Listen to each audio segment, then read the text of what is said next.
A state of emergency in 2 provinces because of wildfires in the West. This is Now You Know. I'm Rob Snow. Navigating the issues that matter to you. It's Now You Know with Rob Snow on News Radio. Both Saskatchewan and Manitoba are under states of emergency today. Not long after Manitoba Premier Wab Kinew declared a state of emergency for his province, Saskatchewan Premier Scott Moe did the same. At a news conference in Regina, Premier Moe said his province is facing a very serious situation. We do need some rainfall. We need that sooner rather than later. And in light of that not being in the forecast, we most certainly are putting in place every measure possible to prepare our province, prepare our communities, and prepare those that live in our northern communities that are threatened by these wildfires in the days ahead. Weather experts in the province say there is nothing but hot, dry, and windy weather in the forecast for the northern part of Saskatchewan for the next 10 days. Marlo Pritchard is the president and fire commissioner for the Saskatchewan Public Safety Agency. He said the state of emergency will be in effect for the next 14 days and that it could be extended if that's what's needed. He also said fire activity right now in Saskatchewan is above the 5-year average. To date, Saskatchewan has had 206 wildfires, which is well over 5-year average of 125. And we are currently experiencing high daytime temperatures or evening temperatures, which does not assist with the wildfire suppression activities and efforts. And it also is happening that the wildfires are not slowing down like we're used to at night. We're also, as the Premier mentioned, over the next couple of days, we're anticipating high temperatures and winds, which is again going to fuel the situation and cause some extreme fire behavior on the landscape. In regards to our fires of note, J. Smith Fire, north of Mississippi, it's on the highway north of La Ronge. Approximate size is 33,000 hectares. It was going east toward Rabbit Lake.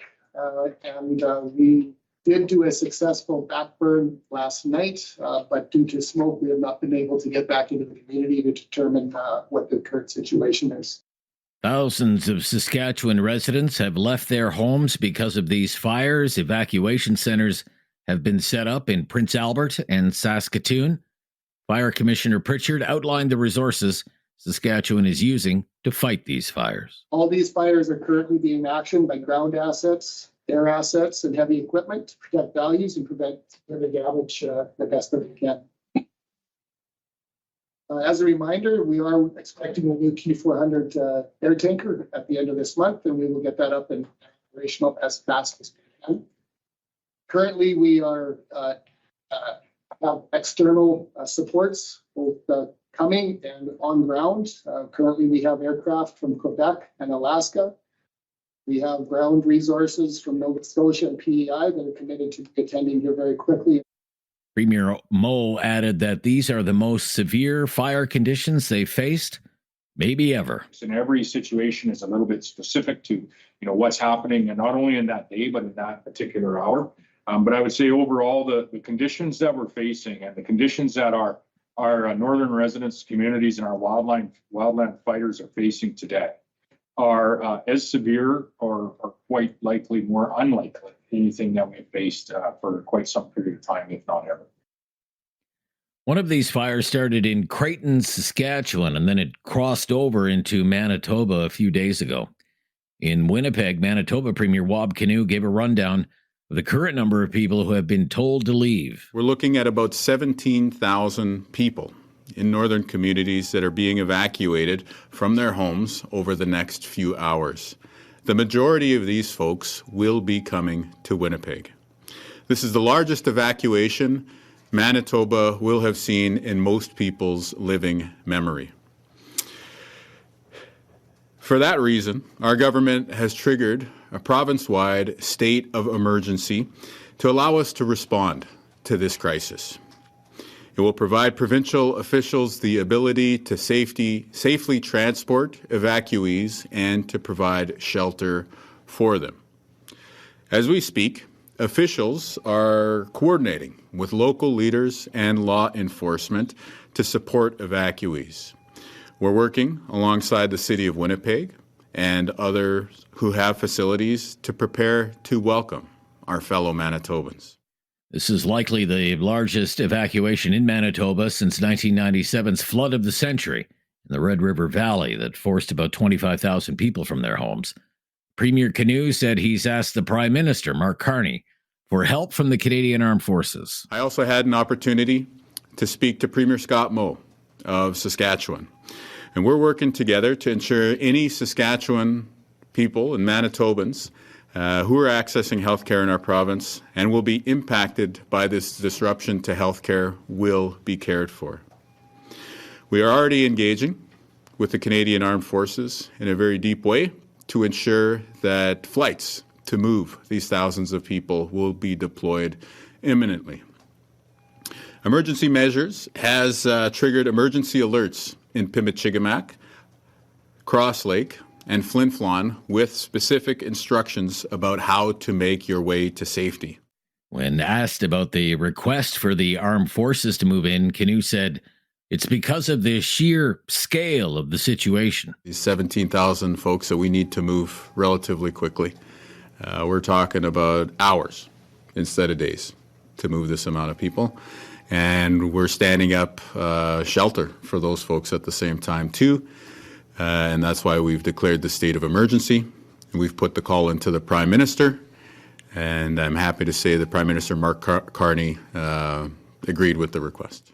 Manitoba's state of emergency will be in effect for 30 days, but it too may be extended if necessary. I'm Rob Snow.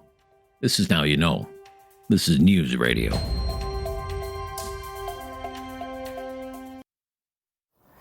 Critical thinking is not dead.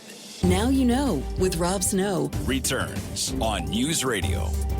He's our expert in communications, crisis communications, political communications, branding, and leadership.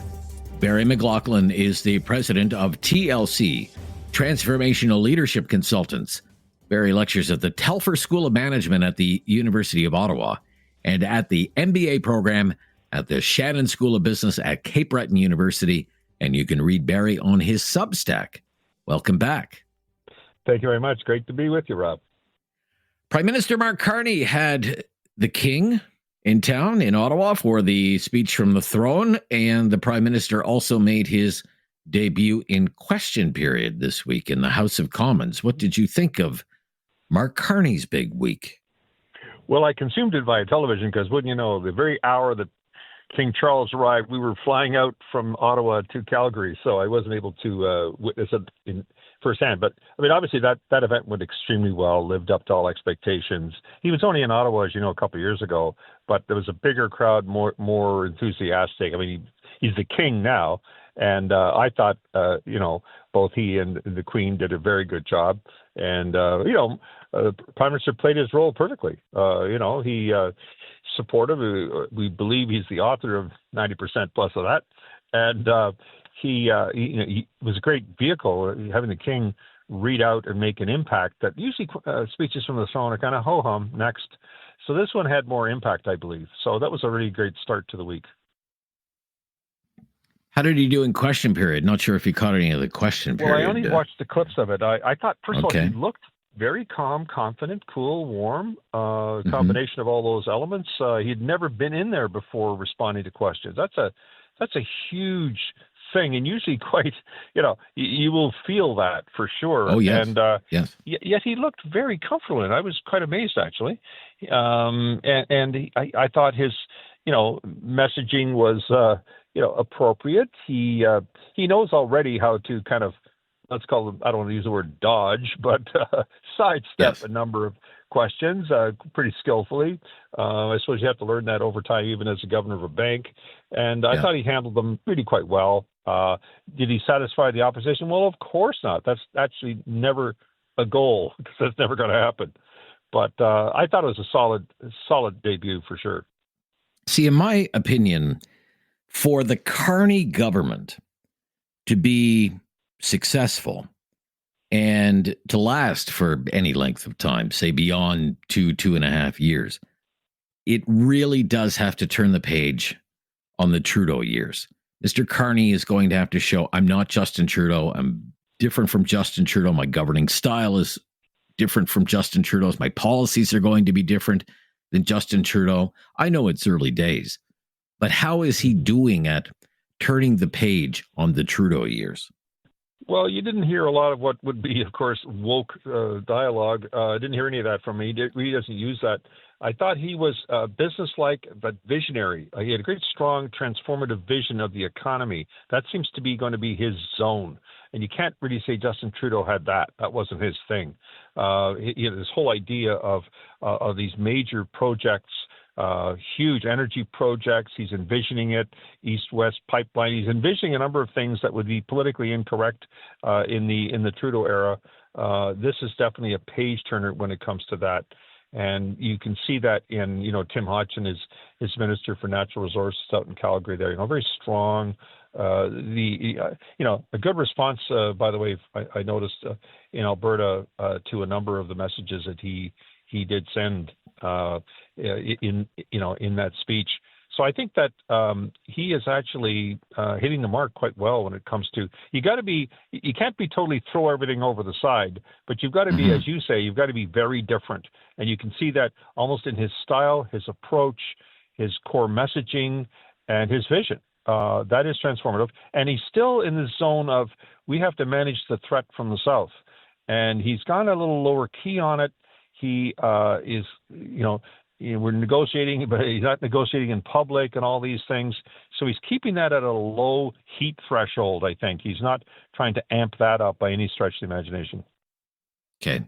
I must get a quick comment from you on what you think about Justin Trudeau wearing green sneakers to the King's speech, because I don't know what to make of it. What do you make of it, Barry? That's so Justin. You could see that in his body language. You could see that let his hair grow. Yes. He would have been the guy there sitting next to the King a year ago, and here he is now, hardly mentioned at all. You did see him standing next to him having a great chat with Stephen Harper, which is a few chuckles there. Yes. The sneakers, I think, are his. We always noticed his socks. He knows you'll be looking at his feet. He knows those are sending a signal of he's informal. I think always the monarch thing has always been a funny thing for the Trudeaus. Remember his father pirouetting, in London and so on. I think that they've always shown a little, we don't take this too seriously. And that's the nonverbal message. Okay. All right. When we get back, I do want to talk a little bit about Elon Musk. There's going to be an interview that will air on CBS Sunday morning. Elon Musk seems to be on some sort of what I would call reputation recovery tour now that he's leaving the Trump administration. I'd like to ask you about that when we come back. We're back with communications expert Barry McLaughlin. He's the president of TLC Transformational Leadership Consultants. Barry's with us every Friday. Elon Musk is what I call it kind of a reputation recovery tour. He has been doing all kinds of interviews, including one that's going to air on CBS Sunday morning. So we actually have an audio clip of this provided by CBS. Let's listen to Elon Musk with CBS Sunday morning complaining about the so-called big, beautiful bill. That's Donald Trump's budget bill, because he says it undermines what he was doing at DOGE, Department of Government Efficiency. Let's listen to this. I was disappointed to see the massive spending bill, frankly, which increases the budget deficit, not just decrease it, and undermines the work that the DOGE team is doing. I actually thought that when this big, beautiful bill came along. I mean, everything he's done on DOGE gets wiped out in the first year. I think a bill can be big or it can be beautiful, but I don't know if it can be both. My personal opinion. Elon Musk with CBS News. I find it interesting that he's even doing an interview with CBS News, because Elon Musk on Twitter all the time, X, he slams, the mainstream media, lying dinosaurs, propaganda outlet, all of this stuff. And CBS News is about as mainstream as you can get. And CBS is at war with Donald Trump right now. They're engaged in litigation and all kinds of things with 60 Minutes and everything, right? So it's interesting that he would even sit down with with CBS. That's My right. question sorry, Barry, go ahead. Yeah. Yeah, there's a declared enemy of the Trump administration. For sure. Suing them for gazillions of dollars. He's holding back a Paramount, their parent company, a merger situation, and they're holding it over their heads. I mean, he's just going after them. So the fact that he would choose that, as you say, it's very intriguing. He's getting right at the heart of the enemy, the perceived enemy by MAGA and Trump, of the Trump administration. That's very interesting. Can he repair the damage to his reputation because of his association with Trump? That's the big question. The running joke in the reputation management business is, well, with enough billable hours, he certainly does. Okay. But I would say it's a very difficult thing. I mean, he flew too close to the sun. You can see that happening. He was a cover of Time magazine. He was the real brains behind Donald Trump. He was the real president. All the scuttlebutt. Trump hated every one of those things he saw, with Trump looking like he was really running the show. He'd be in there next to him during all of his showcased presidential executive orders. His little kid was in there. I mean, really, you just knew this was going to end badly, and it did. He has crashed and burned. And of course, to your point, more seriously, he has damaged the reputational brand of the products, especially Tesla world, that Musk obviously does care about. And he has trashed it like the way he trashed Twitter. And where he touches it, it does not turn to gold. It turns to ashes. And now we've got a situation where I don't think it is recoverable. Nobody's going to go, okay, he apologized, let's move on. No. This is a deeper wound.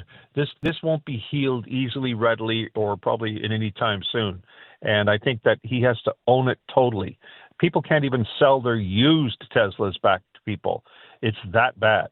And they've dropped way down in the rankings for the EV cars. I think you said they went from second to eighth position. Well, just of note, this was a Canadian survey about EV demand, and it said for people considering buying EVs, that in Canada, the Tesla has fallen 6 positions in the last year to 8th place among Canadians who say they're very likely or somewhat likely to consider an EV. Like they're behind Chevrolet, Ford, Toyota, Kia, Hyundai, all of these brands. Whereas people used to love the idea of having a Tesla in the driveway. A friend of mine has one. They were also worried, actually, in a physical way, of their cars being damaged, being defaced, as you're seeing that in the posters, the billboards, and everything else in the Tesla dealerships. So it's become a very serious thing. It's not a minor thing. All got to be placed at the foot of Elon Musk. He has an out-of-control ego, and there's only one other person whose out-of-control ego wants to be supreme beyond him, and that, of course, is Donald J. Trump. He had to know this was going to be an inevitable smash to ground, and he's got to find a way to get back. I don't know how he can. Great to hear from you. Enjoy your weekend, Barry. We'll speak next week. Bye-bye. Thanks so Barry much. McLaughlin from TLC, Transformational Leadership Consultants. This is News Radio.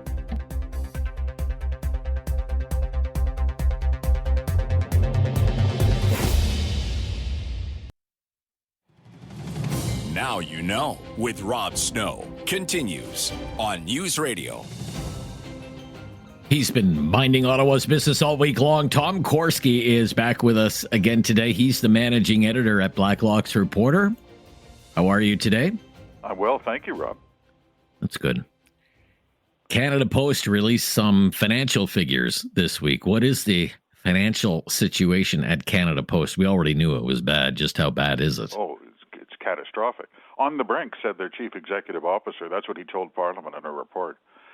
Their pre-tax loss, $840 million last year. It was over $700 million the year before.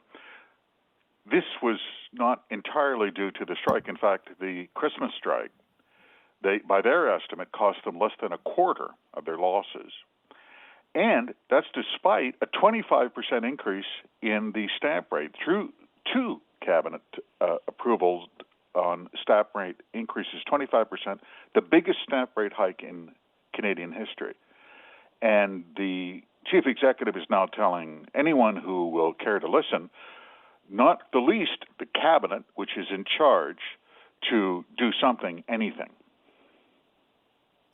It's really quite remarkable to me, Tom. There seems to be no sense of urgency with the new government to deal with this. I mean, it's a mess that it is inheriting from the previous government, but certainly there are people in cabinet who are familiar with the situation and the problems at Rob, Canada Post. They loaned Canada Post, a loan of how are they going to pay it back?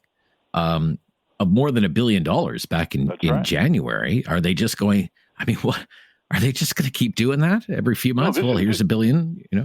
It's inexplicable. I agree with you. The current Labour Minister, Patty Hajdu, is the same Labour Minister who was on the job now 7 years ago when she ordered the postal workers back to work with legislation under threat of $100,000 a day fines to end rotating strikes.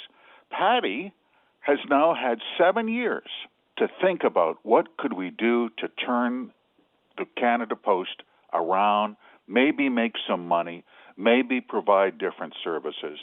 Nothing. There has been no direction. Corporate plans. Every Crown corporation must submit a corporate plan. The only corporate plan that has been submitted by a Crown corporation that has been sent back by Cabinet over and over and over is Canada Post. They don't even have a plan to propose to the ratepayers, the people who are covering these deficits, on where they are and where they want to go. Cabinet, their complete indifference to Canada Post is inexplicable to me, and now they're going to pay the price. See, there's criticism that can be flung in all directions here because you have no sense of urgency from the government.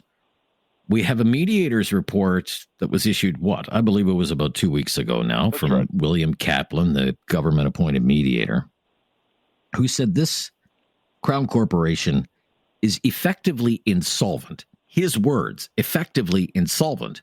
And yet we have management dealing with labor action, and management's response is, at an effectively insolvent company, is to offer employees a 6% raise in the first year and 13.6% raises over the next 4 years, and now $1,000 signing bonus to every employee? Where does this happen? Okay, HBC, the Bay, went bankrupt, and now 8,000 people are out of work, and all the Bay stores are closed.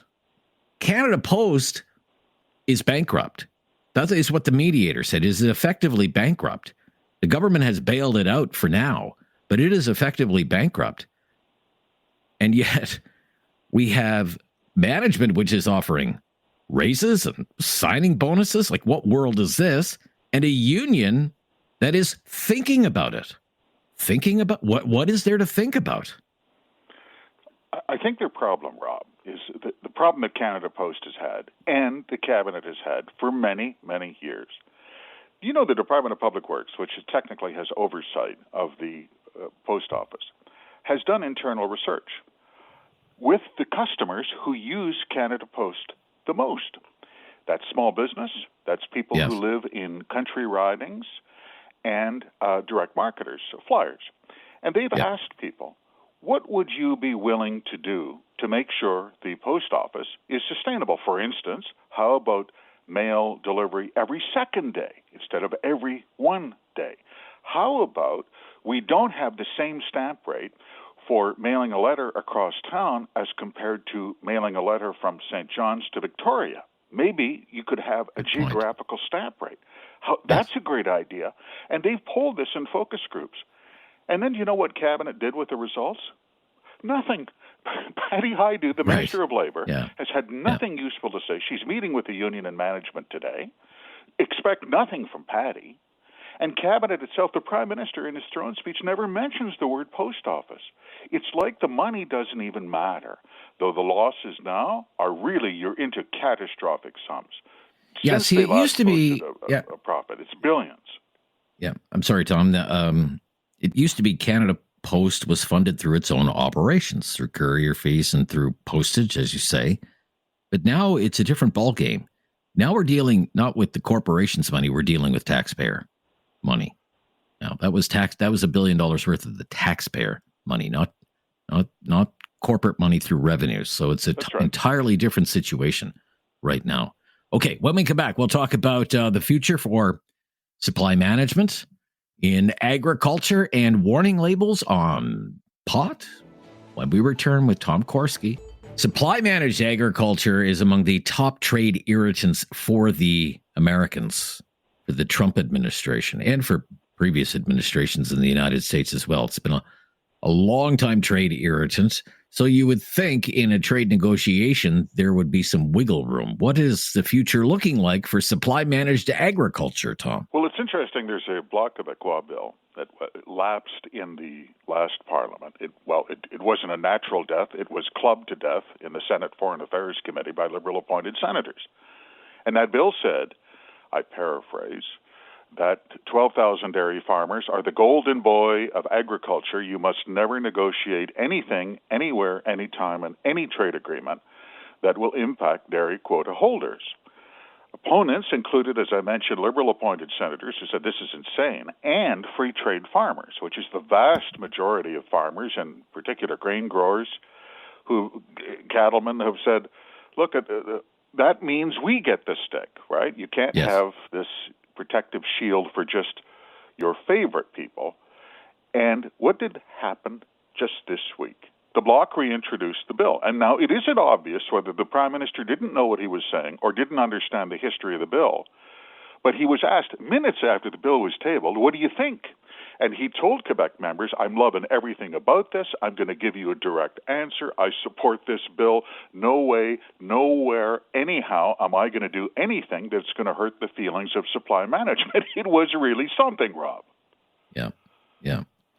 That seems to be, though, the consensus among all the parties, isn't it, though, Tom, on supply management? They all defend it, really. Well, except the timing. Except the timing, as you mentioned. That's really something to put on the table.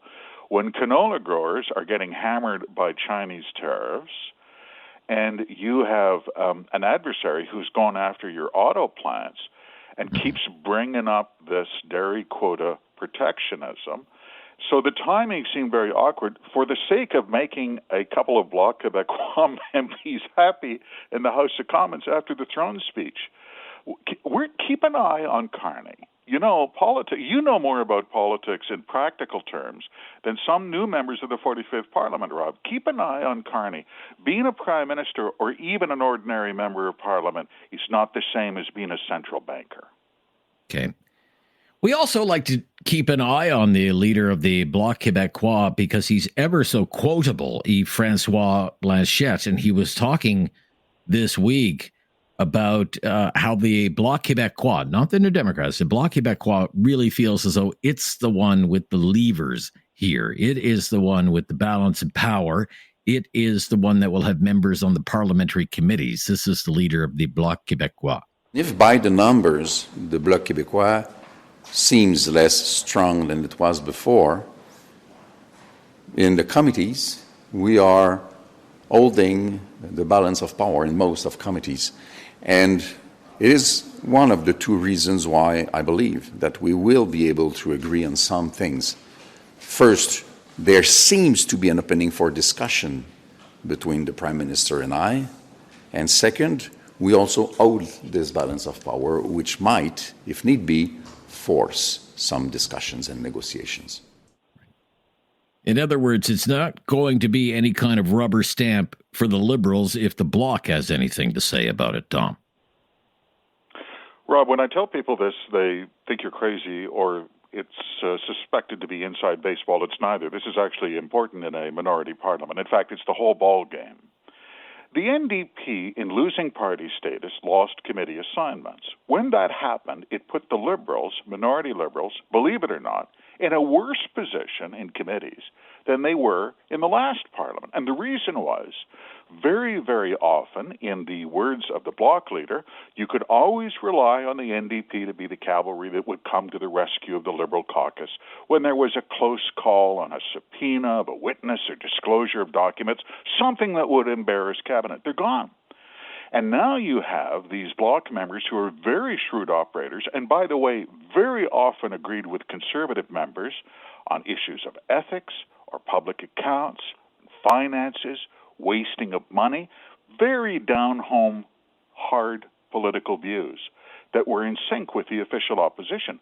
The Liberals, I don't know if they're conscious, they're walking into a chainsaw when they get around to committees. They haven't constituted committees yet, but you wait for it, Rob. It's going to get hot. Okay. Let's talk a little bit to wrap up this week about pot, legalized cannabis, warning labels coming to legalize cannabis in Canada. Tom, what do you know? Blood-curdling warning labels. The Department of Health is focus grouping them now, looking for public reaction. There's no new research on this. This was all known when they legalized cannabis back in 2018. What are some of the warnings? The most striking one, it says, using cannabis before age 25 increases your risk of mental disorders like psychosis and schizophrenia, especially when using higher-strength marijuana products every day, and especially if you're under 25. If you have a teenager in your life at any point in the past 10 years, you've seen the normalization of marijuana use, and you know that the department and the Commons Health Committee was aware of the dangers in terms of brain damage when they legalized marijuana, nobody wanted to talk about it. This is very upsetting, Rob. Okay. We'll wrap it up there for this week. Great to hear from you. Enjoy your weekend. Thank you, Rob. You too.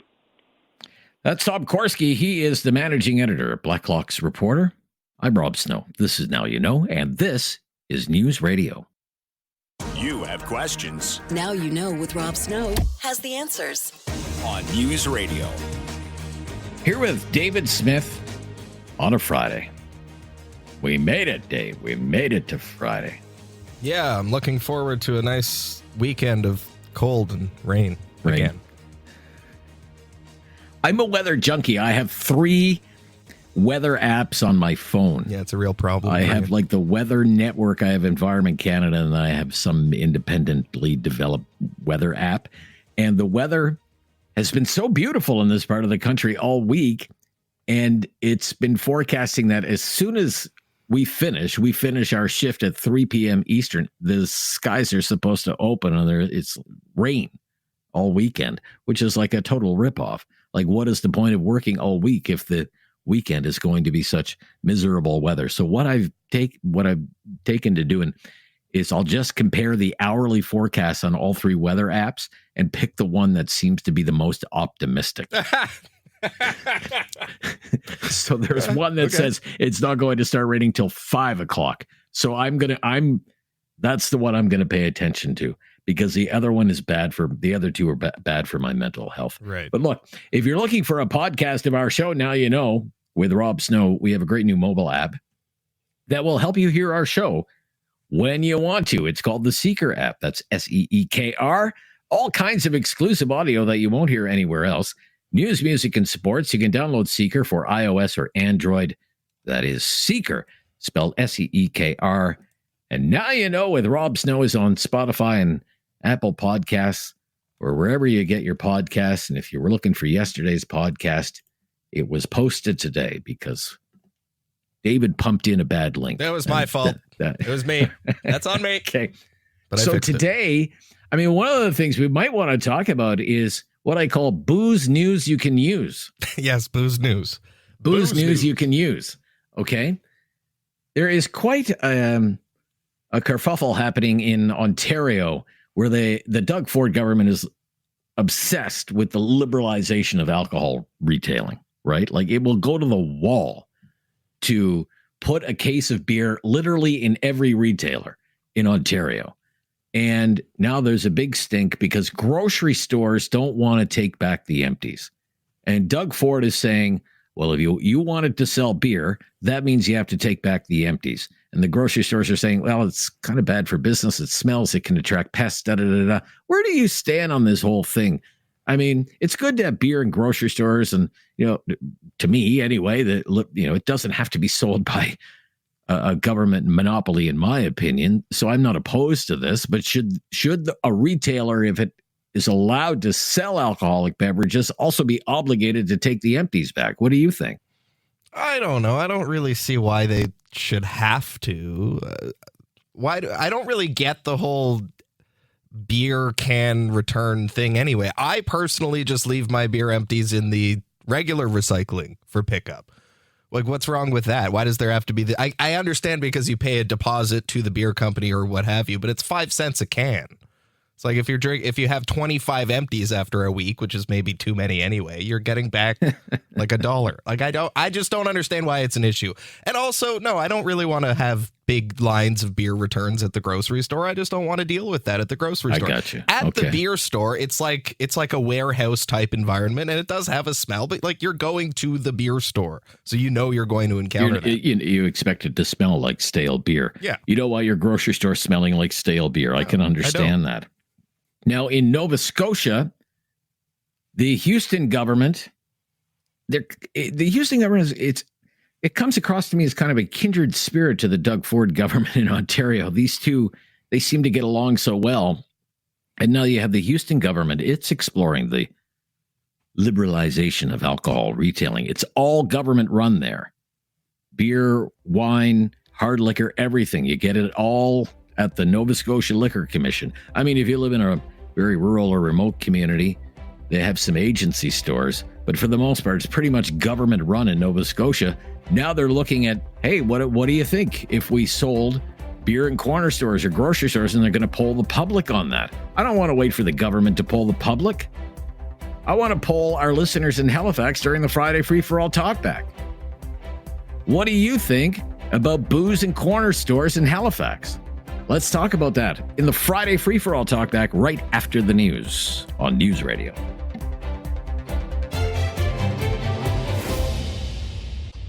It's time to talk back On Now You Know with Rob Snow. Call now And have your say. 1-833-668-2577. Welcome to Talkback. 2 hours of debate and discussion on the big issues of the day. Today, it's the Friday Free-for-All, and that's our favorite day of the week around here because we don't come up with the topics on Fridays. We have been doing that all week, so today we leave the heavy lifting up to you. What's on your mind? What do you want to talk about? If you want to talk about something that's been in the news, there's always news happening. And if you want to talk about something that you think should be in the news, well, feel free to raise it here. Whatever it happens to be, we're usually good to go. The phone lines are open right now. 2 lines available there for you. 1-833-668-2577. 1-833-668-2577. And if you've never called before, just mention that to us, and we will make your call a priority. Let's get right to it. Carl in Halifax. Hello, Carl. Hey, how's it going, Rob? I'm good, Carl. How are you today? Yeah, as far as the weather goes, now, all these workers that work outside, you're more of an indoor guy, right? So on the weekends, work indoors, when it rains, it's a great time to do laundry. They're tired from working all week outdoors, and they had a great, beautiful week to work outdoors, right? So it depends on whose perspective you're looking from, right? Yes. Anyway, on the weather. Okay, so now corner stores selling beer, I think it's a great idea here in Nova Scotia because in Quebec, they've been doing it for years. It resembles a lot more, the American style of buying alcohol, right? Yeah, that's where I live. I live in Quebec. I've experienced dry areas where you have to drive 20 miles to go buy alcohol and stuff like that. Anyway, that still exists too. Now on the weed front, dude, I smoked weed from age 12 until now. I'm 62. Mm-hmm. And I smoked weed on the way to school. I went to one of the hardest schools in Texas, one of the top 10 schools in the U.S., college level type high school, public school. And my senior year, I moved there in the middle of my junior year. And my senior year, I was so determined to graduate on time. I really worked my butt off and I studied and everything, but I was smoking weed the whole time. And it hasn't affected me. I don't have psychosis or anything crazy. And I grew up in Miami. We smoked a lot of... Well, sure. I mean, that's kind of like, Carl, if you don't mind. I mean, that's kind of like, a cigarette smoker say, well, I smoked my whole life and I didn't get cancer. So, even though there's, pretty much verifiable proof that smoking causes cancer. right? Right. That's right. Yeah. Yeah. Yeah. Yeah. So- In my opinion, yeah, cigarettes and alcohol are by far worse than marijuana, for sure. That's my opinion.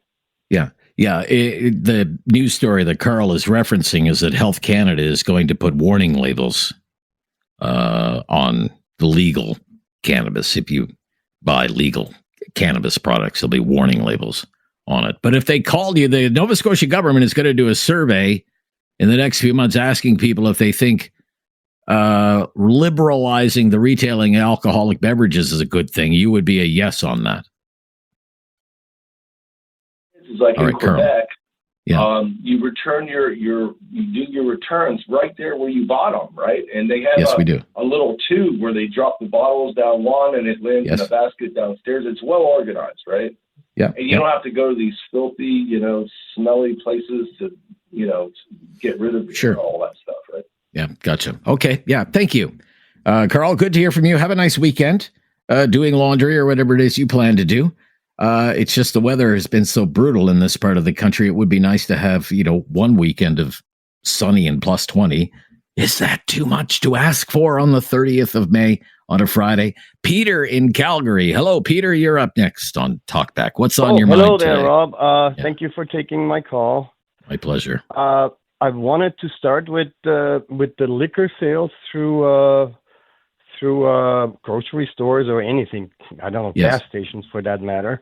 Yes. I was grew up and lived in Europe for quite a long time, and when I came to Canada, I could never understand why this would be a separate thing.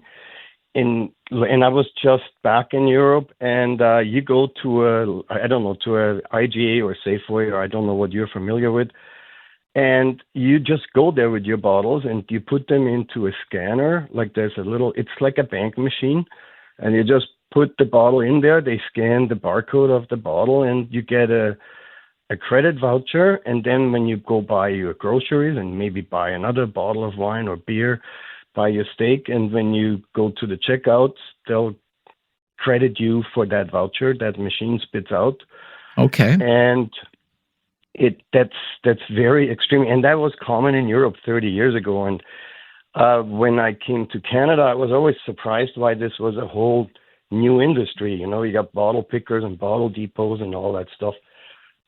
And I think that that it's not a bad idea, and it's more it's convenience and probably more economical for people to just buy their bottle of wine, and then the next time they go shopping, they bring it back, rather than accumulating it at home and then doing this bottle recycling depot run and everything. I just wanted to bring this to your attention, and I don't know if Very anybody interesting. ever thought about this here, but that's Yeah. just the way it's done forever. And we never had this industry, and there isn't really any bottle picking going on because people just buy it and then they go back to the store where they bought it and they take it. They put it in this That- machine, right? Yeah.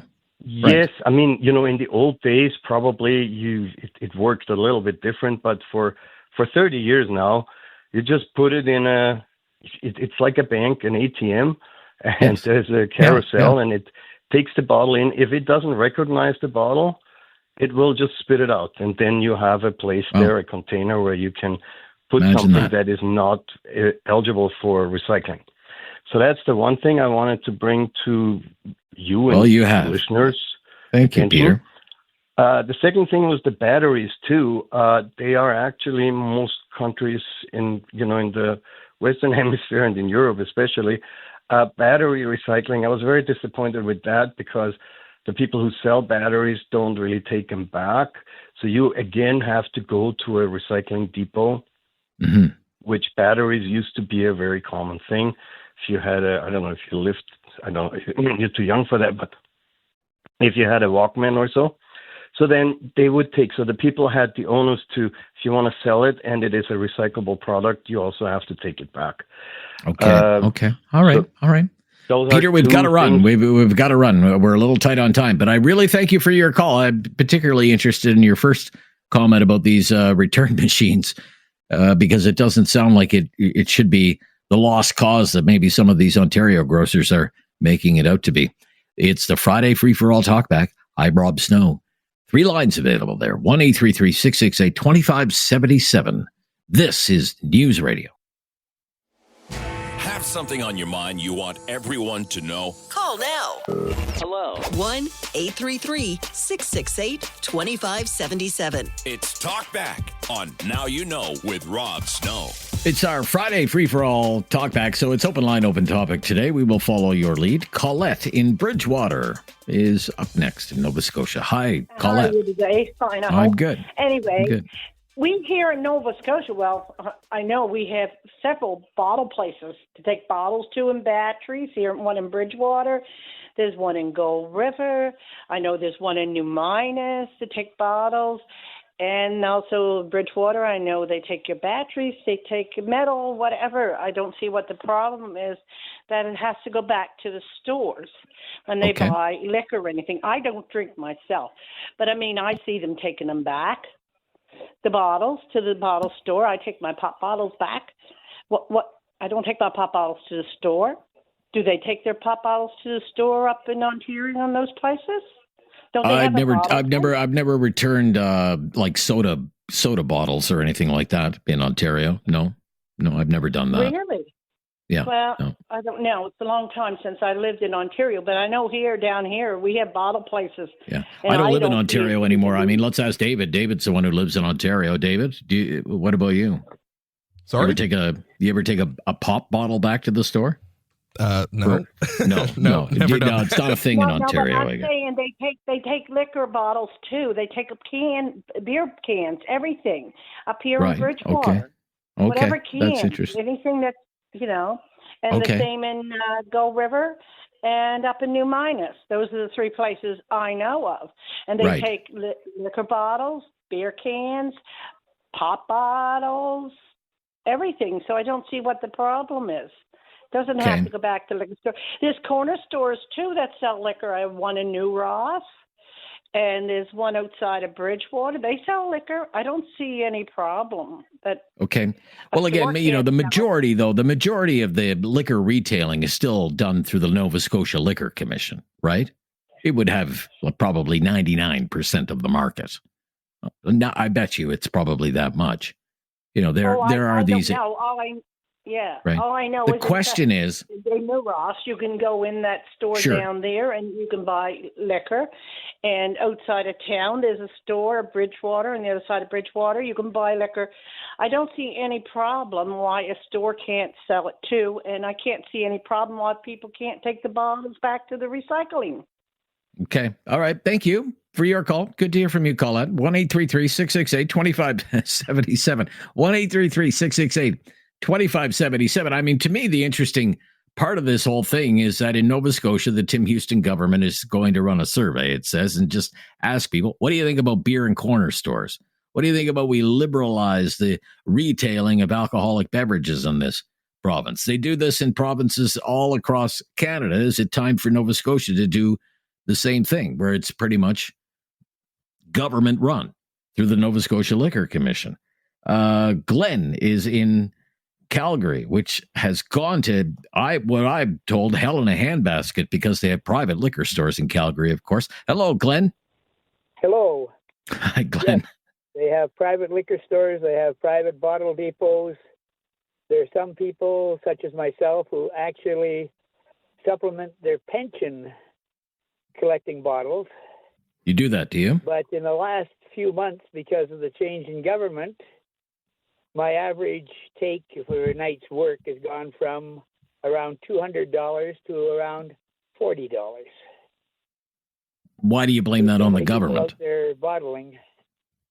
In BC, they recently decided about 4 years ago, they're having 2 different prices for the bottles.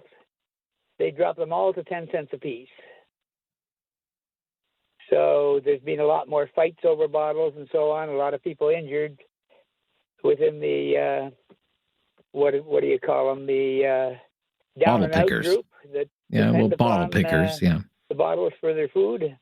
Right. Yes, there are ones that do it for drugs and so on, but it is a big business in Alberta and BC. Even the smallest towns in Alberta have a depot. A friend of mine runs one in a place that you can throw a stone from one end to the other, and you just phone and he comes and opens it up if you have some bottles you want to turn in. So I mean, it is a good what's the word? It's a good basis for people that don't have enough money. Take it away, and well, let's put it this way: I used to bottle back in the 50s for 2 cents a bottle on what is now Highway 16 in northern BC. We used to have to ship those bottles to Vancouver to where they were distributed to the various companies that used them. We'd send 4 to 5 boxcars a year. Wow. Holy cow. You know, Okay. Now that it's more expensive, I'm Right. sure there's hundreds of people bottling in that area. Right.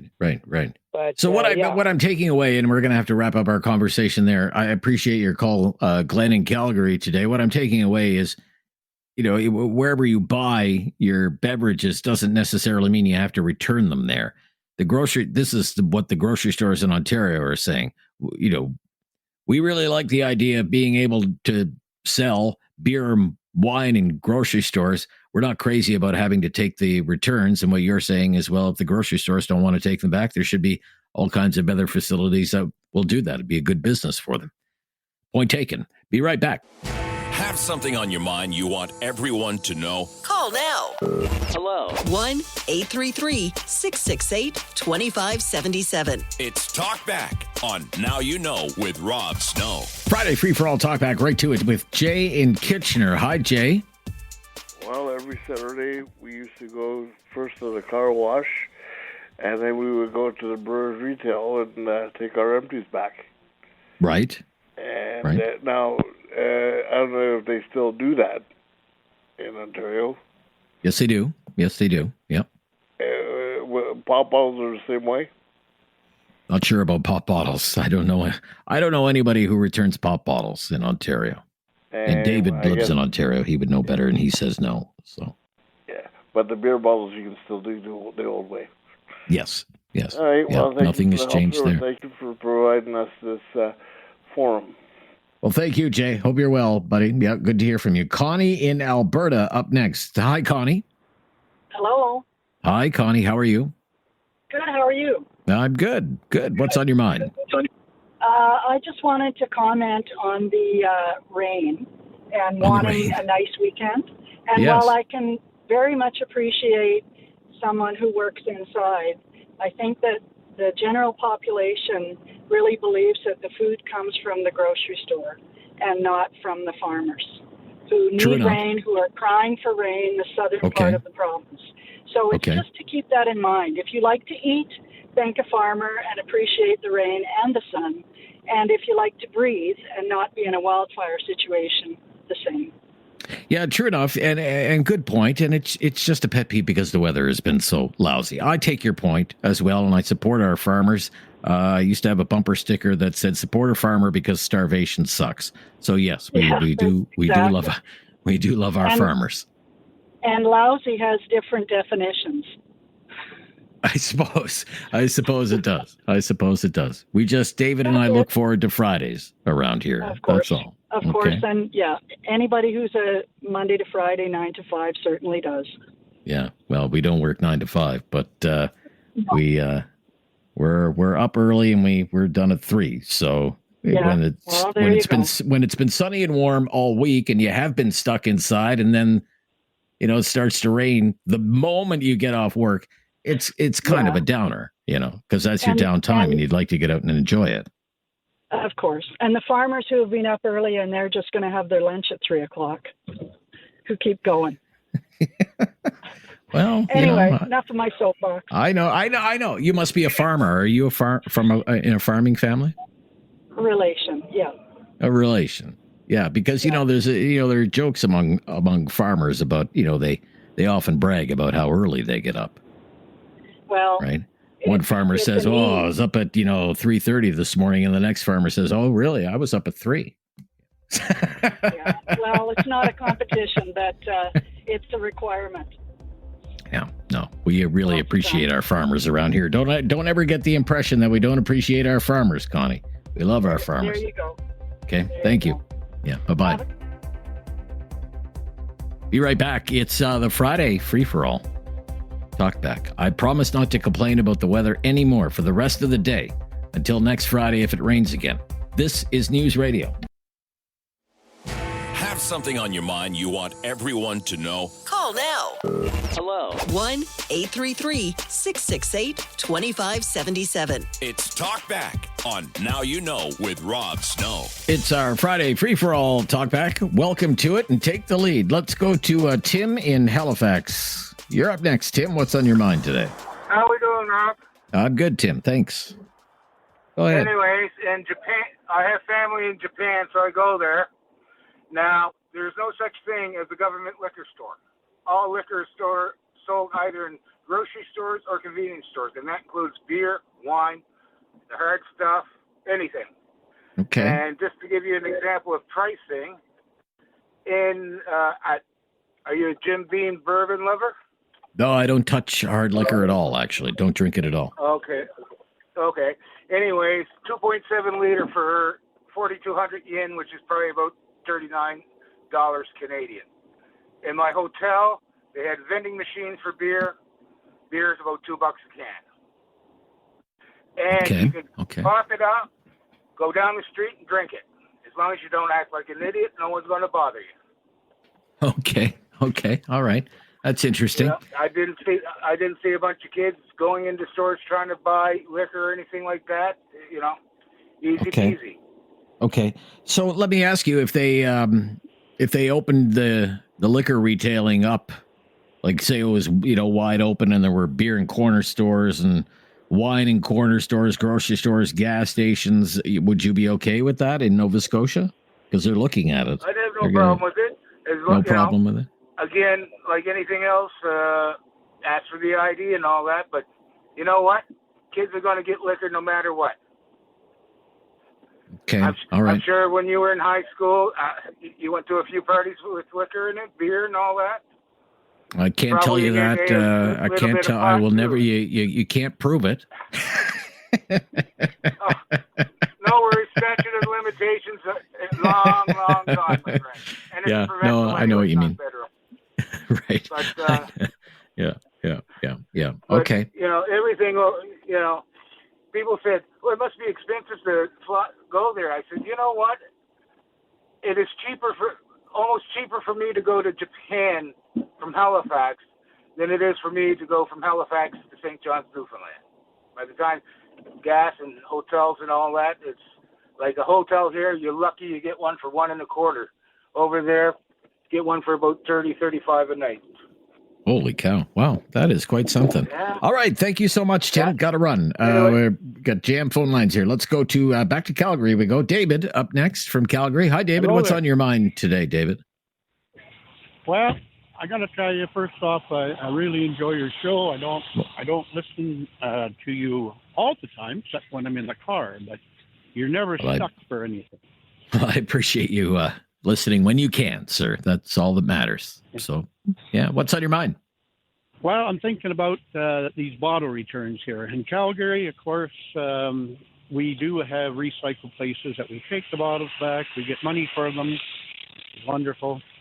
We don't have any liquor sales in 7-Elevens or Safeways, anything like that. There was talk about it. It'll probably happen one day.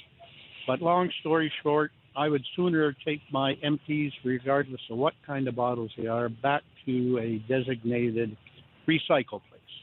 Okay. And I'm really fine with that. No issues there.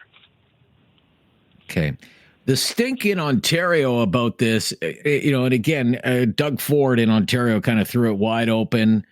You can sell them in they have to get a license, of course, and corner stores, gas stations, grocery stores. But this is from our news report from City News Toronto. Grocery stores for months have voiced their concerns with the return program, from sanitation issues and space constraints to a sheer cost effectiveness calculation. Earlier this month, the association representing Both small and large grocers wrote a joint letter to the premier warning they'll stop selling alcohol if the program isn't improved. They're worried about things like smell, and the sugar from the alcohol can attract pests and this kind of stuff into their stores. So they don't want to have to take back the empties. Ford is saying if you sell it, you got to take back the empties. That's kind of his line in the sand. Well, I don't think it's right. You don't think it's right? Okay. No. And just one other comment about, off subject here. Rob Ford should be ashamed of himself for being a turncoat and supporting a Liberal government. Okay. Doug Ford, sir. Yeah, Doug Ford. Yeah. Rob is his brother-in-law. Rob is dear departed, of course, but Doug. But Doug's a premier, and maybe he saw which way the winds were blowing, and premiers always have their hands out to the federal government, right? So maybe he wanted to get in the good graces of the Liberals. He said he had a conservative sign on his lawn, and he said he voted for his local conservative candidate, but he did say things that weren't kind, certainly to the conservative cause during the federal election. That's for sure. Well, I got to tell you, both those boys, and yes, Rob, I used to watch him too on TV. I mean, they're both colorful guys, and I'm really surprised that his brother became premier because he couldn't make it as mayor of Toronto. Didn't he try to run for that? Well, he ran for Toronto after his brother passed away. Yeah.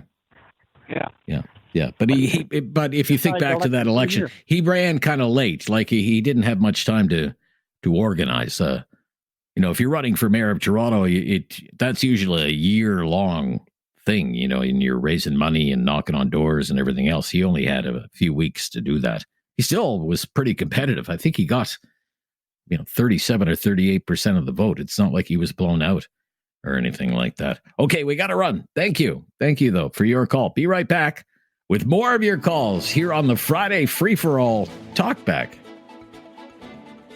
Taking back the empties seems to be a pretty hot topic today. You never know where it's going to go, I guess. Friday Free-for-All Talkback, right back to the phones. Kathy is in Alberta. Hello, Kathy. What's on your mind today?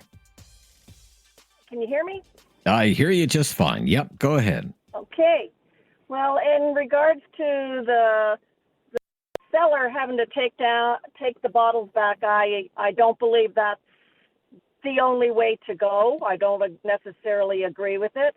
There's opportunity for businesses to open to recycle bottles. We do that in Alberta.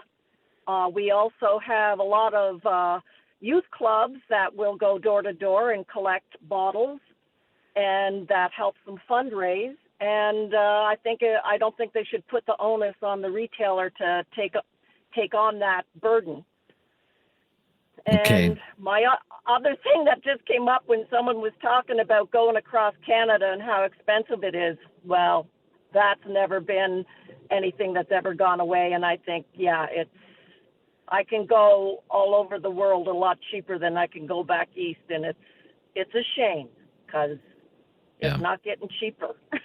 No, my wife flew from Ottawa to Charlottetown a few weeks ago, and it was like I can't remember the exact cost. It was pushing $900 return, $900 back there and back.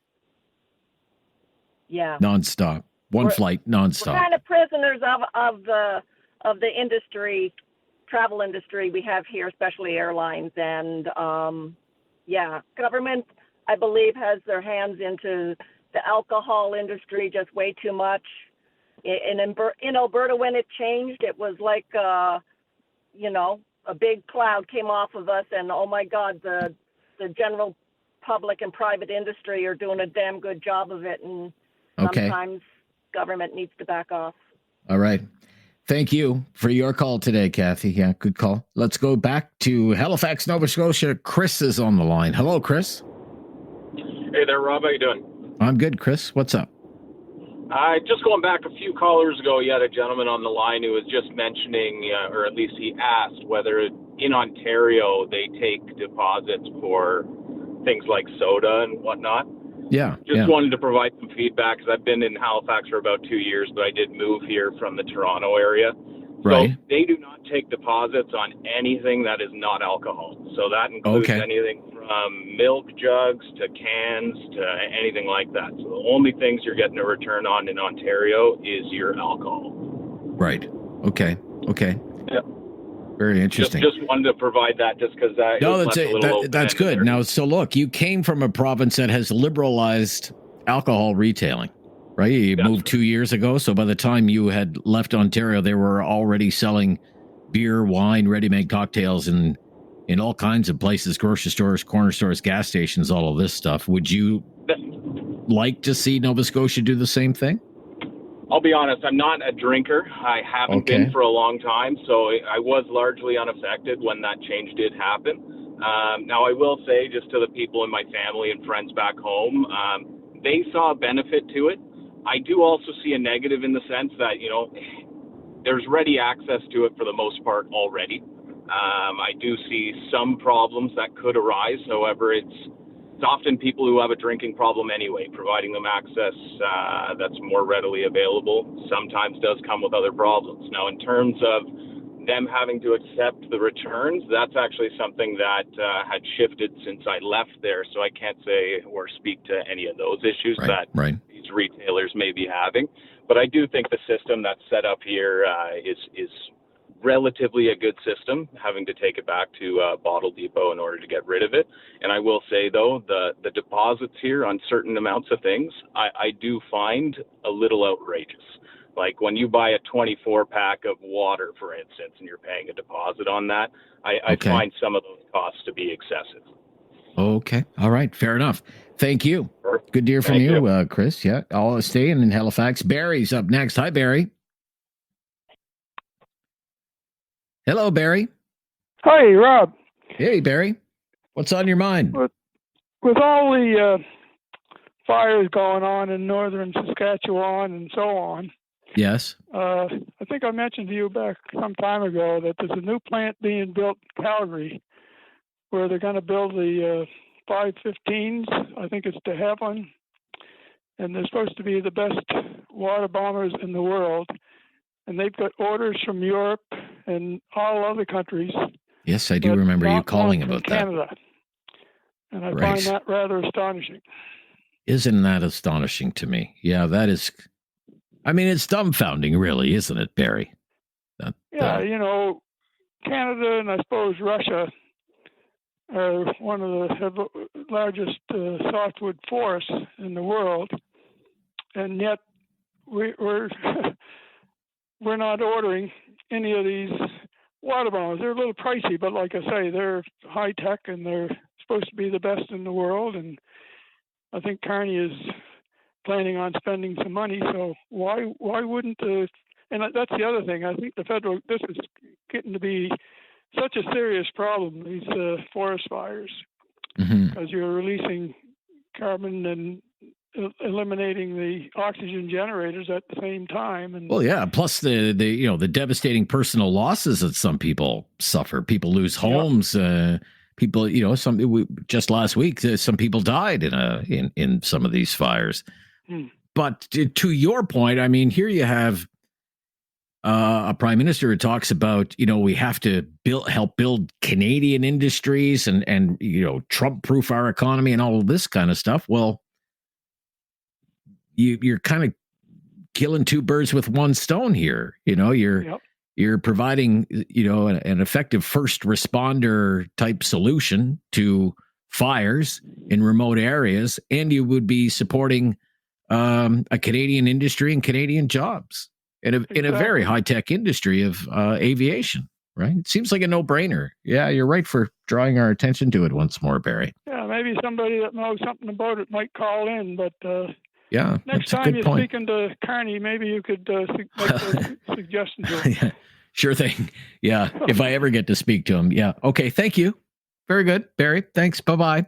1-833-668-2577 if you want to jump in on our discussion today. It's the Friday Free-for-All Talkback Hour, so you just point us in the direction and we'll follow you there. This is News Radio. Have something on your mind you want everyone to know? Call now. Hello. 1-833-668-2577. It's Talk Back on Now You Know with Rob Snow. Every single phone line is available right now. Very busy through the first hour with what David and I have been calling booze news you can use. Talking about the Nova Scotia government, and it's going to make inquiries. It's going to do a survey on liberalizing alcohol retailing in that province. And in Ontario, there's a big fight between the Ontario government and grocery stores. Grocery stores are allowed to sell some alcoholic beverages, beer, wine, ready-made cocktails, not hard liquor, but beer, wine, ready-made cocktails. But they don't want to take back any of the empties. They say it costs too much. They don't have the space. It can attract pests. It creates smells. And the Ford government is kind of standing firm on if you sell it, you take back the empties. But I'll tell you, when they liberalized alcohol retailing, it did cause a stir in some quarters. But for the most part, I would say it's been a political winner for Doug Ford. He ran originally on Buck a Beer, and he's won 3 majority governments in a row. But in Nova Scotia, I mean, you have the Nova Scotia Liquor Commission. I mean, what if you didn't have to frequent the Nova Scotia Liquor Commission, but instead you could get beer at your corner store, your local grocery store, maybe even a gas station? Could sell beer, bottles of wine, whatever. Not the hard liquor. I even doubt the Nova Scotia government will liberalize that. In Ontario, you can't buy hard liquor in a grocery store or at a corner store, and it's the same in Quebec, where I live. You can buy everything else, beer, wine, cocktails, coolers, all at your local store. But as for spirits, whiskey, vodka, rum, all of that, the government still has a monopoly on all of that. In Alberta, they have private liquor stores. I mean, how's that working out in Alberta anyway, to the listeners in Alberta? What is your advice to the people in Nova Scotia? Should they expand the number of locations where they can buy alcoholic beverages? What happened in Alberta when they did that? In Ontario, the unions were really mad because they saw it as a threat to their jobs, more competition. They ran fear campaigns that this would be terrible for society because private liquor retailers would be motivated purely by profit and greed, and people wouldn't be properly screened like they are in the government-run liquor stores. So the union said, and they even went to strike over it. You remember they even went to strike over it just as the summer holidays were starting. And you know what, David? Nobody noticed. Nobody really cared. No, it wasn't a big deal at all. Yeah. But look, it's always a good discussion, especially with the warmer weather. Should the sale of alcoholic beverages be expanded to the private sector? And is it a good thing when that happens? If you're into that topic, we can get into it, but it'll have to wait until after the news. Now, the latest breaking news coming up next. I'm Rob Snow. It's Talk Back on News Radio.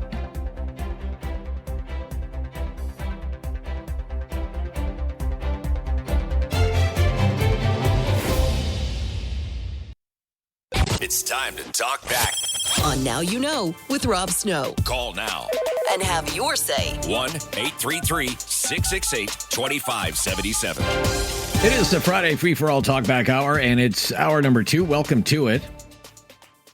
Let me just introduce one lighter topic for our final hour of the week here. The Edmonton Oilers are in the Stanley Cup Finals again. I've been watching most of their games. Very exciting. So for the second year in a row, they're in the Stanley Cup Finals. I'm quite jealous. As a fan of another Canadian hockey team, the Ottawa Senators. But let me ask you this, okay? There's a story in the Globe and Mail today, and the angle of the story is people are going to cheer for the Edmonton Oilers as part of the whole elbows up thing. Elbows up, They don't normally cheer for the Oilers, but they can't bear the idea of the Stanley Cup going to another American team, especially with Donald Trump in the White House. Now, what do you think of that? It's kind of a new twist on an old story to me. But to our listeners in Calgary, who may be fans of the Calgary Flames, these are your hated provincial rivals. the Edmonton Oilers? If you cheer for the Calgary Flames, can you cheer for the Edmonton Oilers? Or do you find yourself saying, I just can't do it. I just can't do it. It's the Edmonton Oilers. I'm a Flames fan. I can't bring myself to cheer for the Oilers. I've been thinking about this because I really don't like the Toronto Maple Leafs. I mean, hate is such a strong word, but it actually might be the best word to describe my feelings for the Toronto Maple Leafs as a fan of the Ottawa Senators. The Leafs are our provincial rivals, and we've never beaten them in the playoffs since the Senators came back into the league. We always lose to the Leafs in the playoffs. And I was thinking this morning, if the Leafs were in the Stanley Cup Finals and they were the last Canadian team standing, could I really bring myself to cheer for the Toronto Maple Leafs? And the answer is no. I don't think I could do it. My opposition to the Leafs, it just runs that deep. But what about you Flames fans? I mean, can you cheer for the Oilers? Just one more thing that's out there. Diane is actually in Red Deer. Hello, Diane. Hi, Diane. Hi, Rob. How are you? How are you doing? I'm doing well. I'm good. How are you doing? I'm just great. I'm just great. Are you an Oilers fan or a Leafs fan or a Flames fan or? Well, Rob, I was calling you about something else, but to talk about that, Calgary fan, and but you know what? And I really, really do not like the Oilers, but I see it as Team Canada. You do? Okay. They are the last Canadian team, so obviously you have to root for them, even though Rob, I am really against the Oilers, and I really love the Flames. So for me to say I'm going to root for the Oilers is really something. But, right, okay. I appreciate that. I do see it as Team Canada. So okay, anyway, okay. I was calling you, Rob, because earlier this week I actually didn't get a chance to call you when you had the topic of what could the Liberal government do for you to kind of, do something for you. And make your life better, really improve your life. Make your life better. Exactly. I couldn't remember the exact question. I was in and out of the car, so I didn't hear all the responses, but I'm wondering if anybody brought up the fact of freedom. Was there anybody discussing that part of it? Nope, didn't come up at all. And you know what? It was pretty slow that day on our phone calls, which led me to believe a lot of people think probably government can't probably do much for me to make my life better. That maybe it's up to me to make my own life better. Yeah. Sometimes I think that too, but you know what? If they would decide that they weren't going to have, say, well, you can't have your guns anymore. Well, that's a freedom that's afforded to us to be able to have guns, and I am a farmer, and we need them out here. And then to use a plastic straw if I want to. The freedom of speech to say things that I the house right now or that already passed the House on chomping down on that. The freedom to buy whatever vehicle I want to buy. So to me, It's more of a personal freedom problem. And if the Liberal government would just stay out of my life, that would go a long way. Yeah. That's my view, not just with Liberal governments. I mean, that's my own personal view with government. Generally speaking, of any political stripe. I'm like a small government guy. That's just my own opinion. And the intrusions, I just want the government to just, as you say, just stay out of my life. I can run my own life. I can understand their government responsibilities, run the Canada pension plan, run the old age security, give our men and women in uniform the equipment they need so that they can defend our nation. There are core responsibilities for any level of government. But beyond those core responsibilities, I don't really need a lot of what government does, and I can do it better myself anyway. Yeah, exactly. So anyway, that was just something I wanted I think to it's a talk great about, point you make. Yeah. I didn't get the chance, but now I did. So thank you, Rob. Well, now you did. Thank you. No, good to hear from you. Derek is in Calgary. Hello, Derek. Good to hear from you, Derek. Hello, Rob. Hi, Derek. How are you? Good. Thanks, Derek. What's on your mind? Well, this is my first time getting to talk to you. What's on my mind today is the airline industry. Okay, go ahead. 3 occasions I've had issues with WestJet. The first one was we were supposed to leave the airport at 9 in the morning. And then they said there was a problem in Edmonton, so the planes couldn't fly. All right, I understand that. Okay. But when the planes were able to fly at 3 o'clock, they couldn't even give us water. Nothing. Yeah. We took off at 7 o'clock in the evening. Oh, my gosh. That is number one. Number two, right. I visited my daughter in Ottawa. Yeah. The day we were supposed to fly back, they said they don't have people to fly the planes. So they've They don't canceled have the people to flight. fly the planes. Well, that could be a problem. Yeah. Look, I'm interested in hearing more about this story, but just hang on the line, okay? It'll only be a few minutes, and then we'll get right back to our conversation. But I want to stop right here. So you were in Ottawa, you were visiting family, and then you were supposed to fly out of Ottawa. What, back to Calgary? Is that right, Derek? Yeah. Okay. Yes, And yes. what happened? And they said, well, they will pay for it. I, put in my application. They came back and told me it was for my own safety that they don't have people to fly the plane, so they cannot pay me for the extra hotel bill. Okay. That is number two. Number three, Right. last All right. year when the strike was on, me and my wife were in Bahamas. When the strike came, they canceled our flight. And then they said they will pay for it. So out of $600 that I pay for extra hotel and plus food, they only gave me $150. And I just can't contend with the fact that the airlines are allowed to do things like that. You cancel my flight, which is not my fault, it's your fault. You don't pay your workers properly and they go on strike. Why should I pay the price for it? So that is what I want to talk about. I don't know what your opinion is. Well, I don't know. You complained to the airline. You went through the process, everything to try and get compensation from the airline, right? Yes.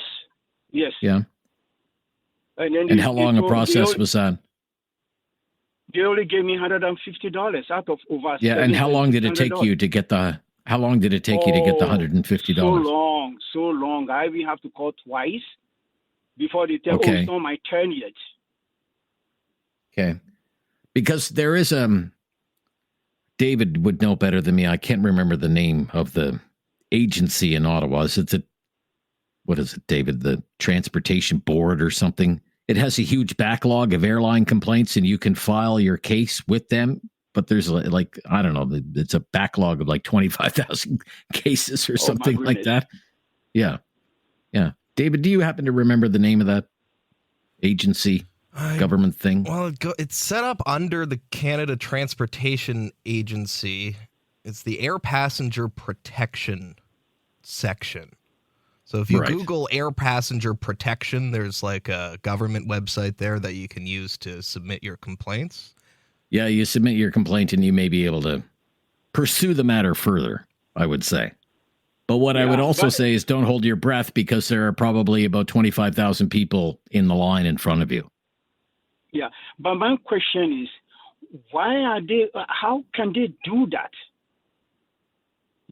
That's... Well, I guess they're doing it because they can get away with doing it. But anyway, I've been very generous with the time, Derek. I appreciate your call, sir, but I'm going to have to move along to Grant in Ontario. Grant. Hi, Grant.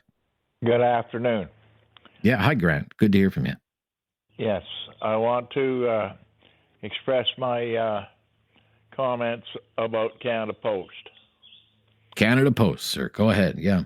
Yeah, the union, I think the union people and a portion of their voters must be brain dead when it comes to business.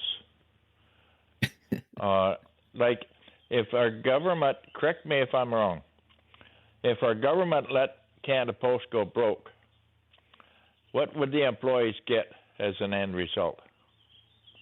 Well, they would be getting the same thing that the employees at the Bay got, sir. Pink slips. Pardon? They would get pink slips, I suspect, like the the employees at the Bay, right? And what would they gain? They would gain nothing. They're out of a job.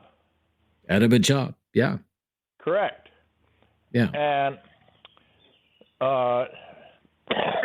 the reports I've got is they're complaining about having part-time workers, etc. If they allowed them to have part-time workers, they would secure the workers' jobs a whole lot more in reality. But they don't seem to realize that. They're putting their careers on the line, and I don't know whether the workers actually realize that, but I think the union leaders are absolutely crazy. Thank you. Okay. Thank you, Grant. We'll stop right here and be right back with more of your calls. It is the Friday free-for-all talkback hour. We're jumping all over the place. No, Joey in Kitchener.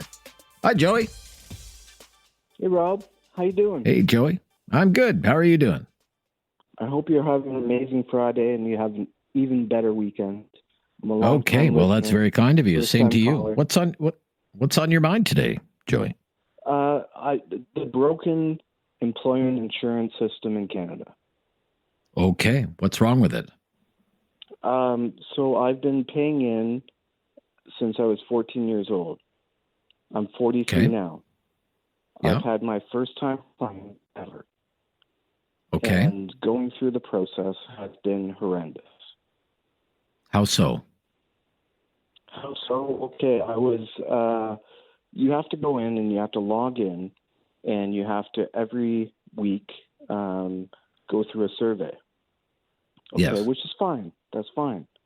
But I was preoccupied because I was caring for my aunt that is on her deathbed and preoccupied and couldn't fill out a couple surveys for a couple weeks.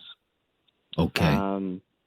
I called in to say, hey, I know that, and it took me a while to find the phone number, first of all. Right. It's impossible to contact them by email or phone. But I called in and I just gave my story. And now they've put a full hold on my payments because they don't think that I have the capacity to apply for jobs. I've been applying for jobs. Okay. Every day, every week. But now there's a hold on my account. And I gave up on the payments that were owed to me, that I just couldn't, go in and fill out the survey. I've given up on that. And I said that to them. I said, that's fine. That's fine. It was time better spent. But my concern now is that they've put a hold on my account until I can show proof of applying for jobs. So instead of applying for jobs, I now have to spend time showing proof that I've been applying for jobs and going through interviews. Okay. And how do you plan on doing that?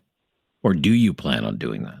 I mean, I can kind of see their point. They're probably saying, well, if Joey is so busy and preoccupied because of what's going on at home that he can't fill out this survey every couple of weeks, then what is his capacity to go out and seek gainful employment?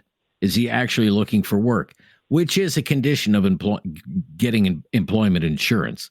You do have to be actively looking for work, right? And I assume that this is what this survey is about, right? Every day. Okay. Okay.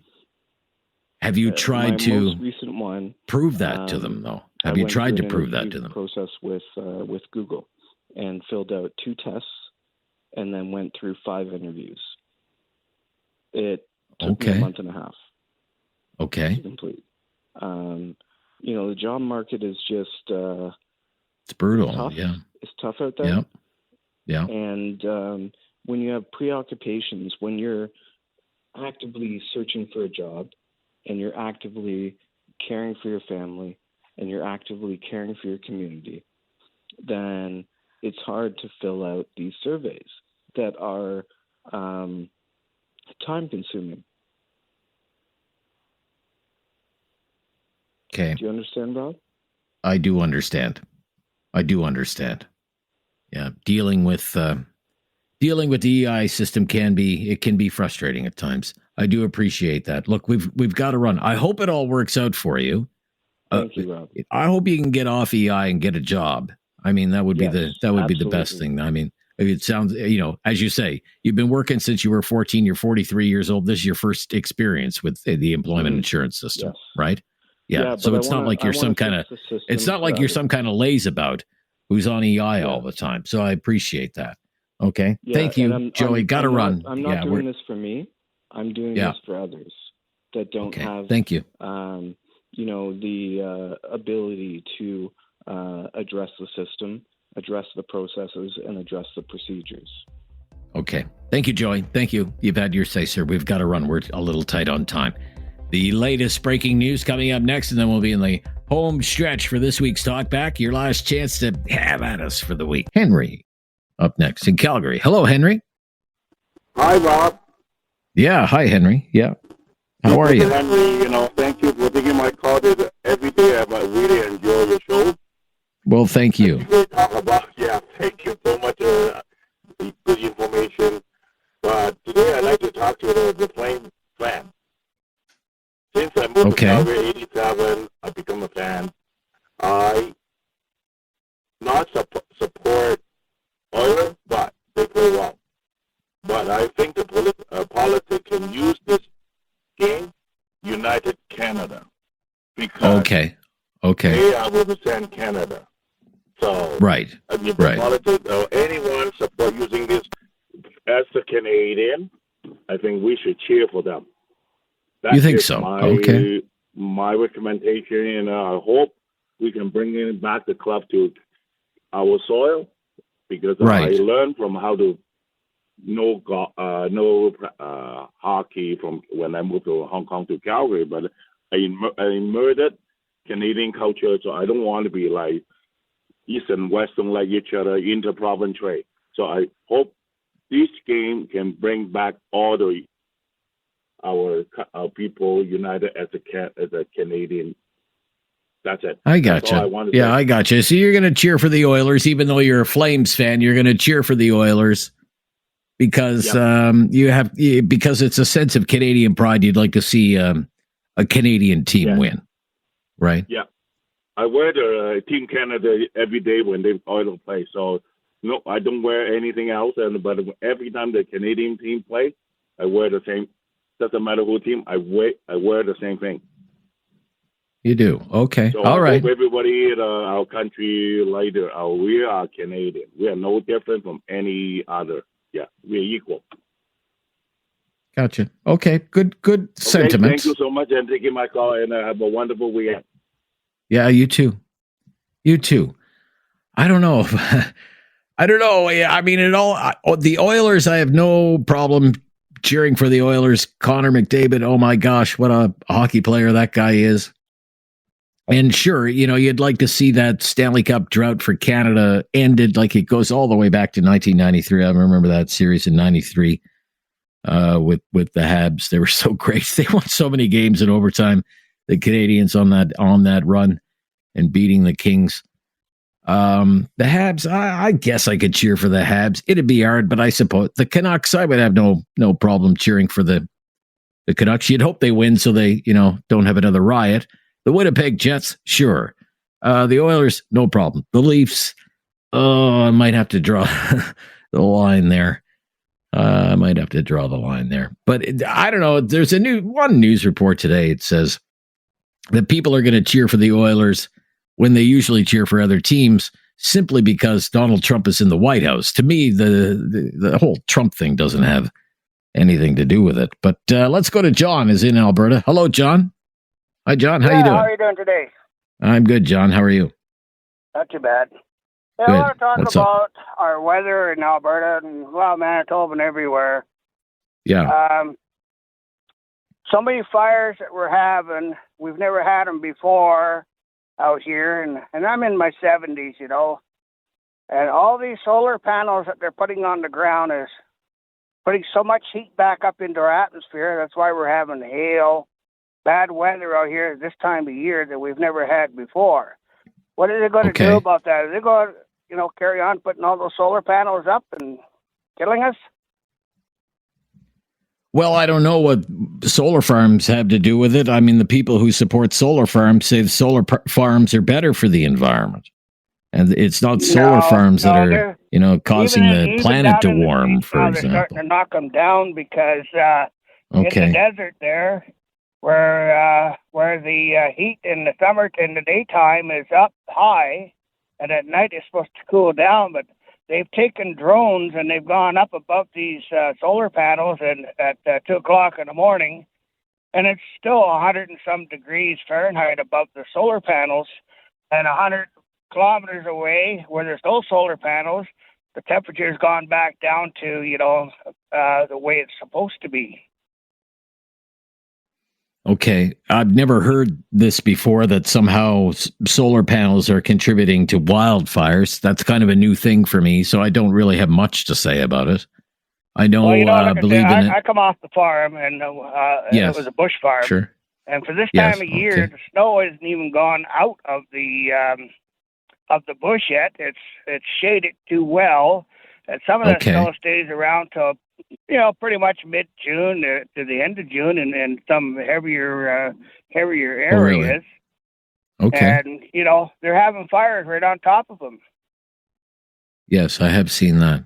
Yeah. Okay. But any role that solar farms, I'm not a big fan of solar farms. I think they're incredibly inefficient. But back in Ontario, like I'm originally from Ontario. Yeah. Back in Ontario, we used to have snow and everything right up till the 21st of May. That's why they always said don't plant anything in the ground until after the 21st of May. Well, this year they had a really good winter, and it carried on past, and it's still cool down there. It's starting to get warm now. But, it's proof positive. Like, Ontario is just loaded with the solar panels. Okay. I can't speak to, what connection there may be between solar panels and wildfires, sir. And I'm right out of time, so I'm going to have to wrap up our conversation there, John. We'll leave that with the listeners to ponder. Afif in Waterloo. Afif, you're up next. Afif. Hi, Afif. Are you there? Yeah. Hey, how are you? Yeah. Hey, I'm good. How are you? Good. How's your I guess how's your weather like this week? Unlike today.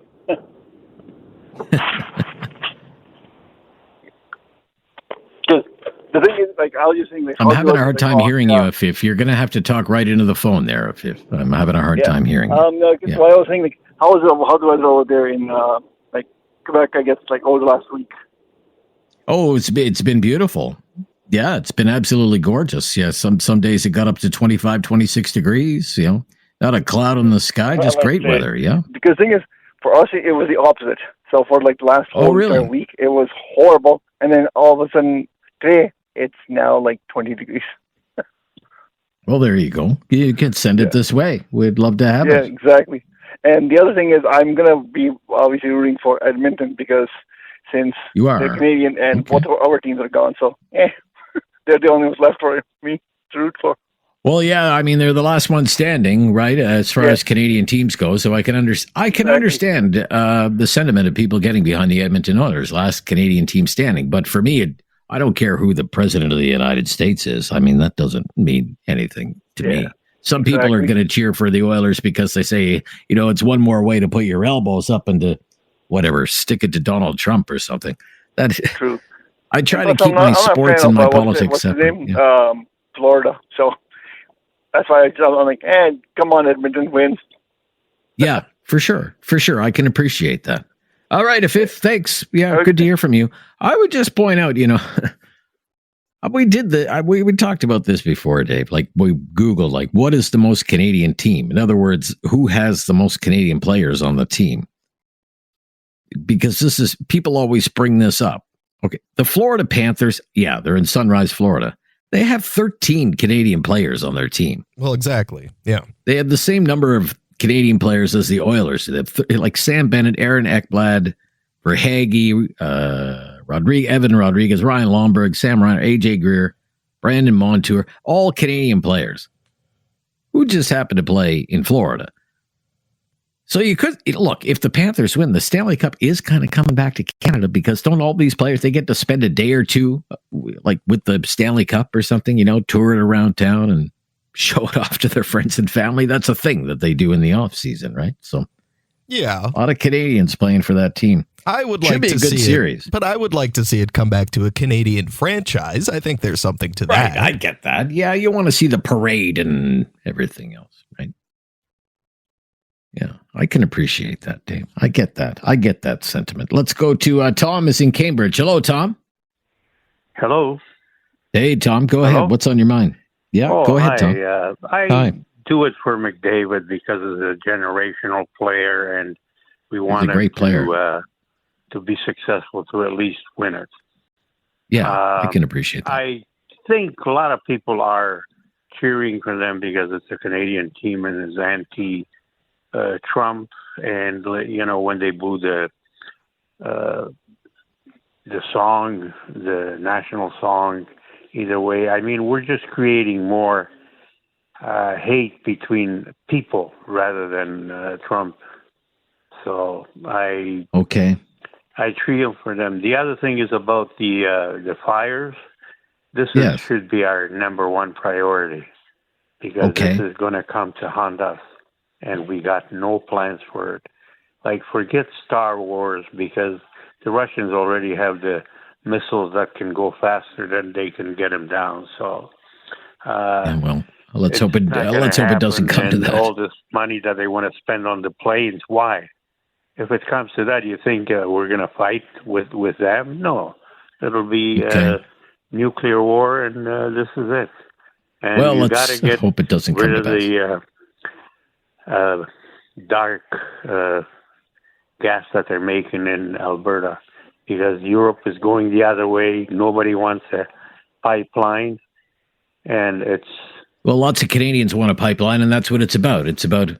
It's about energy security, and you say nobody wants it when it's come on, Tom. You say, of course, it's energy security. Why can't we have to sell it? We have one of the largest oil. We have one of the largest oil reserves in the world. We have the 13th largest reserve of natural gas. This is a blessing for Canada, and it should be leveraged to the benefit of Canadians. And it's people like you with your attitude that are standing in the way of that, sir. Thank you so much, though, for your call. I know you'll call back again, Tom, because we argue all the time, but we'll be right back on News Radio. Have something on your mind you want everyone to know? Call now. Hello. 1-833-668-2577. It's Talk Back on Now You Know with Rob Snow. Winding things down for another week of Talk Back. I believe we have reconnected with Arlene. You're up next. Hi there, Arlene. Hello. Can you hear me? Yeah, I hear you just fine, Arlene. What's on your mind today? Revenue. Unemployment insurance. Yes. This is not my story. It's my daughter's. She worked for a company for 15 years, and then she was let go because there was not enough business anymore. She applied for unemployment insurance. This is like 2.5 months ago. And she also worked for 4 months at Dollarama on a contract. So when she called back to see if her claim was being processed, they said no, it was under investigation. So she wanted to know why. And they said because Dollarama put through that she quit. So they got Dollarama all fixed up and everything's good. Then the employer that she had been working for filled out the form incorrectly the first time, and the second, and the third. But the third one went through with absolutely no problem. It's good. And then she called, this was like a week ago, she called back to see when it would be processed, and they said that it was an investigation again because Dollarama said she quit. Like, it's just asinine what the government is doing. Oh, my gosh. She's been out of work. She's 2.5 months. She has a house payment. Like, how do people live? It's that sounds ridiculous. Department. Yeah. And really, she's at their mercy. What can she do? Well, yeah, there's not much she can do, I suppose, other than plead her case, which she has been trying to do. And it sounds like things get resolved and then they flare back up again. It's just like every time she calls, she gets someone else. And so everybody she gets is a different answer. Sure. Like the left hand doesn't know what the right hand's doing. So it's just stupid is what it is. Yeah. So the issue with Dollarama, she was on a contract, you said, right? Yeah, through Christmas for 4 months. So on a 4-month contract, and then the contract was over, which is not you quit, it's just the contract expired, right? Exactly. Because again, if you quit your job, you used to be able to quit your job. There was a time, I actually remember this, there was a time when you could actually quit your job and get employment insurance. And then during the Paul Martin years, they changed the law and said, no, you can't quit your job. You have to be, laid off or whatever the case might be. There has to be a legitimate reason why you're out of work, not just that you quit your job. And at a contract expiring, I mean, that would be legitimate. It's not that she quit. And it sounds like she had that all resolved. And then it as I say, it flared up again. It's totally ridiculous. Exactly. Yeah. I don't know what to tell you. Frustrated. Oh, I can appreciate that. Yeah. It was I hope it all resolves itself.